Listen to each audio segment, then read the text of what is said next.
Kecerdasan buatan atau AI, pasti sering banget kan dengar dua kata ini, kayaknya ada di mana-mana ya. Kadang bikin kita optimis, tapi kadang juga bikin khawatir. Nah, tapi apa sih sebenarnya AI itu?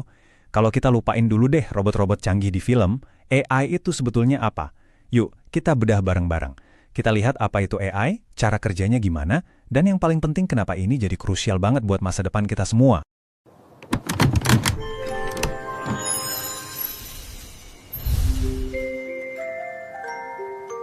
Jawabannya, ya itu dia AI. AI itu bukan lagi cuma konsep di masa depan, tapi udah jadi bagian dari hidup kita sehari-hari. Seringnya malah kita nggak sadar. Coba deh pikirin, mulai dari keyboard HP yang tiba-tiba benerin typo kita, sampai toko online yang kayaknya bisa baca pikiran. Kok dia tahu sih aku lagi butuh ini? Nah, itu semua kerjaan AI, asisten tak terlihat yang bikin dunia modern kita jadi makin praktis. Biar kita benar-benar paham, kita bakal jelajahi 5 area utama ini. Kita mulai dari ngebongkar mitos-mitos yang ada, terus kita jalan-jalan sedikit, lihat sejarahnya. Lalu kita bahas apa sih keunggulan kita sebagai manusia, intip sedikit masa depannya AI, dan yang paling penting, gimana cara kita pakai teknologi ini dengan bijak. Siap ya?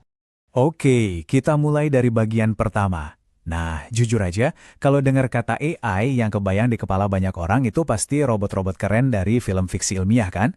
Tapi definisi AI yang sebenarnya itu kayak gimana sih? Jadi intinya begini, AI itu adalah teknologi yang dibikin supaya komputer bisa meniru cara kerja otak manusia.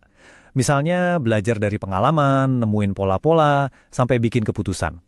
Tapi penting banget buat dicatat nih, ini bukan soal menciptakan perasaan atau kesadaran ya. AI itu bisa jago banget main catur sampai ngalahin juara dunia. Tapi dia nggak akan ngerasain senengnya pas menang. Semua itu murni soal data, pola, dan kemampuan untuk bertindak berdasarkan itu.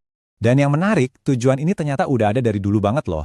John McCarthy, orang yang pertama kali ngasih nama Artificial Intelligence di tahun 1956, itu udah ngebayangin mesin yang bisa niru cara kita mikir dan bertindak. Jadi idenya sendiri sebetulnya udah cukup tua. Nah, ini dia nih yang sering bikin salah kaprah. Di satu sisi ada bayangan kita soal robot super canggih. Di sisi lain ada kenyataannya sehari-hari.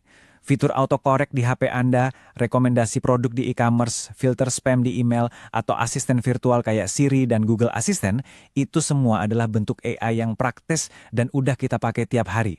Jadi AI itu jauh lebih dekat dari yang kita kira. Terus, gimana ceritanya ide dari tahun 50-an ini bisa jadi teknologi yang ada di mana-mana sekarang? Yuk, kita lihat perjalanan singkatnya dari sekedar teori sampai jadi kenyataan. Perjalanannya seru banget, dimulai dari idenya Alan Turing soal mesin cerdas. Terus istilah AI lahir secara resmi. Nah, momen yang bikin heboh itu pas komputer Deep Blue ngalahin juara catur dunia, itu kayak bukti nyata kekuatan komputasi. Dan tentu aja, tahun 2022, pas ChatGPT dirilis, wah, itu langsung jadi titik balik yang bikin AI bisa diakses sama semua orang.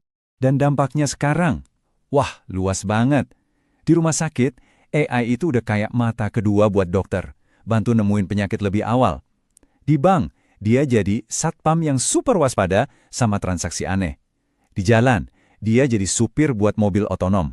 Di mana-mana, AI bantu kita kerja lebih efisien dan membuka pintu ke inovasi-inovasi yang dulu kayaknya mustahil. Oke, bagian ketiga ini penting banget karena kita akan bahas ketakutan yang paling umum. Apa ya AI bakal gantiin kita? Nah, mari kita luruskan dulu persepsinya. Jadi poin utamanya adalah ini, AI itu bukan sihir, bukan juga pembuat keajaiban. AI itu pada dasarnya hanyalah sebuah alat, sama kayak palu atau komputer, dia dibikin untuk memperkuat kemampuan kita, bukan buat gantiin kita. Kekuatannya itu ya tergantung gimana kita, manusia, menggunakannya. Ini dia, pertanyaan sejuta umat yang ada di kepala banyak orang. Nah, buat jawab ini kita perlu lihat, AI itu jagonya di mana? Dan apa sih keunggulan unik kita sebagai manusia yang nggak bisa ditiru? Nah, di sini kelihatan jelas bedanya. AI itu juaranya soal kecepatan, presisi, dan analisis data yang jumlahnya luar biasa banyak. Tapi kita manusia punya senjata super yang nggak tergantikan. Kreativitas, empati, kemampuan mikir kritis, dan yang paling penting, paham konteks dan nuansa. AI bisa olah data, tapi manusia bisa ngasih makna. Jadi kuncinya itu kolaborasi, bukan kompetisi. Oke, sekarang kita geser sedikit ke bagian 4. Kita coba intip masa depan AI. Ternyata ini bukan lagi soal adu gede-gedean loh. Menurut para ahli, eranya lomba bikin model AI paling besar itu udah mulai lewat. Fokusnya sekarang geser. Tujuannya itu bukan lagi bikin AI yang besar, tapi yang lebih cerdas, yang bisa kerja bareng sistem lain, dan yang bisa diandalin banget buat tugas-tugas spesifik. Jadi, kualitas sekarang lebih penting daripada kuantitas. Nah, ada 3 terobosan nih yang katanya bakal jadi penentu era AI selanjutnya. Coba bayangin, sistem AI dari platform beda bisa ngobrol dan kerja sama. Terus bayangin AI yang bisa ngecek kerjaannya sendiri dan benerin kalau ada salah. Dan yang terakhir, AI dengan memori jangka panjang yang bisa belajar terus dari pengalamannya. Ini bakal bikin AI jadi jauh lebih mandiri dan terintegrasi ke hidup kita. Dan ini membawa kita ke bagian terakhir, dan bisa dibilang ini yang paling penting. Gimana caranya kita mastiin teknologi sekuat ini dipakai untuk kebaikan? Seperti kata pepatah, kekuatan besar datang dengan tanggung jawab besar. Perkembangan AI ini nggak bisa dilepaskan dari aturan main atau etika. Kita harus pastiin teknologi ini melayani kita, manusia, bukan sebaliknya. Jadi nilai-nilai kayak keadilan, transparansi, dan keamanan itu harus jadi pondasinya. Di Indonesia sendiri, pemerintah lewat Kominfo sudah ngeluarin panduan etikanya. Prinsipnya jelas banget, AI itu harus adil buat semua, menghormati hak asasi kita, ngelindungin data kita, transparan cara kerjanya, dan hasilnya harus bisa dipertanggungjawabkan.